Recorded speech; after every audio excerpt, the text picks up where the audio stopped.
Hello again, everyone. This is Arak Gabar, here as always, seeking the truth. And I'd like to thank you for clicking on the video. And the video topic that I'll be discussing today will be about the so-called holiday called Thanksgiving. Now, according to the Encyclopedia Britannica, Thanksgiving is considered a religious holiday, giving thanks for the blessings of the harvest. So the question I would ask, if you're going to celebrate this holy day or a holiday, you should ask yourselves if it's a religious holiday, of what religion? And who exactly are you supposed to be giving thanks to? Thanksgiving is not one of the commanded feasts given to us by the Most High. Most of the holy days, now called holidays, that we are supposed to follow are mentioned in the Bible, in the book of Leviticus, chapter 23. Nowhere in the Bible are we commanded to celebrate Thanksgiving.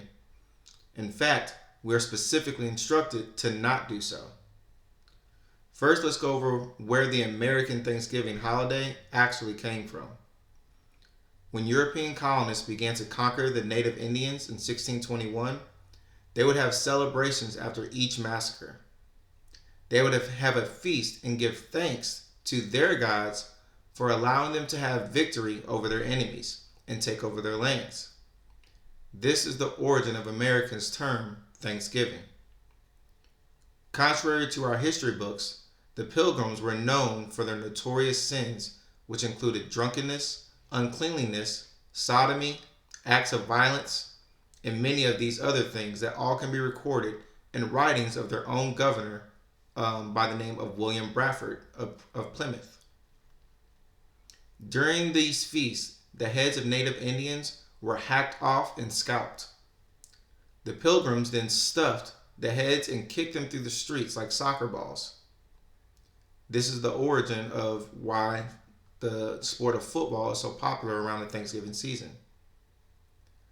The Thanksgiving killings became so frenzied after each massacre that in 1789, George Washington suggested that Thanksgiving feast should only be celebrated once per year. Then later, in 1863, Abraham Lincoln actually decreed that Thanksgiving be recognized as a national holiday. So for nearly 170 years, it was customary to have a Thanksgiving feast after brutally murdering and enslaving Native American men, women, and children by the hundreds. So even from a non-spiritual aspect, celebrating Thanksgiving is wrong just on a decent, humane level. Now, on a spiritual level, what does Thanksgiving have to do with the God of the Bible? Their answer is absolutely nothing. The European colonists that settled in the Americas were all pagans. They worshipped false gods. It is these gods that the holiday of Thanksgiving gives honors to. A fall festival giving thanks to false gods goes back much further than the Pilgrims. But all pagan harvest festivals can be traced back to the ancient Babylonian worship of Nimrod, Semiramis, and Tammuz. The Greeks had a fall festival called Dysmorphia that worshiped Demeter as the goddess of the harvest. The Romans had a fall festival called Cerealia that worshiped Ceres as the goddess of corn.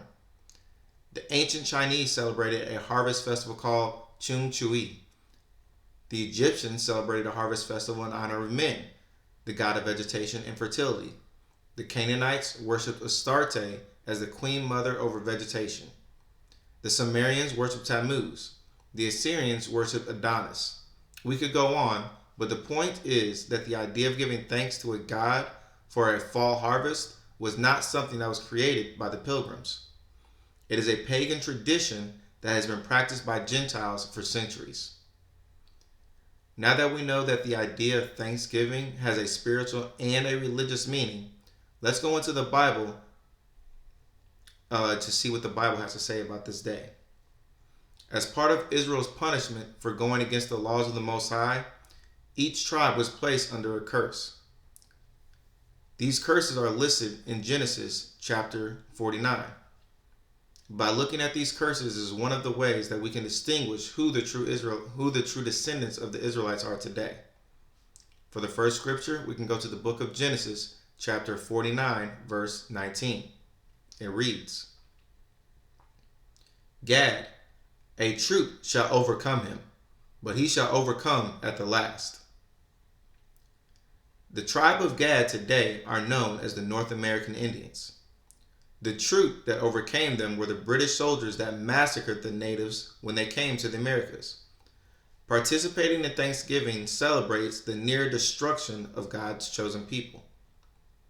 The next scripture is coming from the book of Psalms, chapter 55, verses 20 through 21. He hath put forth his hands against such as be at peace with him. He hath broken his covenant. The words of his mouth were smoother than butter, but war was in his heart. His words were softer than oil, yet they were drawn swords. This verse is referring to Christopher Columbus and other European colonists that came and attacked the Native Americans. Even though the Native Indians were peaceful and made covenants or treaties with the Europeans, the colonists still waged war against the native people of the land and broke nearly every covenant that they made. The next scripture is coming from the book of Habakkuk, chapter 2, verse 12. Woe to him that buildeth a town with blood, and establisheth a city by iniquity. The Bible warns people to not build a city on sin, and yet that's exactly what America has done. America is a country that was built off the blood and sweat of one nationality of people and the near genocide of another.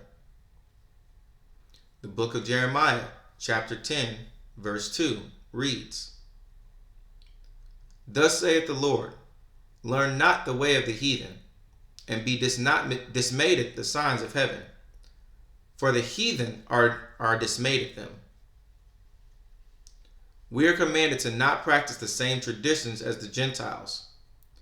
The true fall holy day that the Most High gave us to celebrate is called the Feast of Tabernacles. The instructions for this holy day are given in Leviticus chapter 23, verses 34 through 43. All pagan harvest festivals like Thanksgiving are Satan's versions of this feast. Now, I have heard many people say it doesn't matter what Thanksgiving was created for. It's just a day to be thankful. If that's the case, then, again, I ask, who are you being thankful to? You can't celebrate a day created to honor false gods and then say you're doing it to give thanks to the Most High. The next scripture is coming from the book of 1 Corinthians, chapter 10, verses 21. But I say that the things which the Gentiles sacrifice, they sacrifice to devils, and not to God. And I would not that ye should have fellowship with devils. You cannot drink the cup of the Lord and the cup of devils.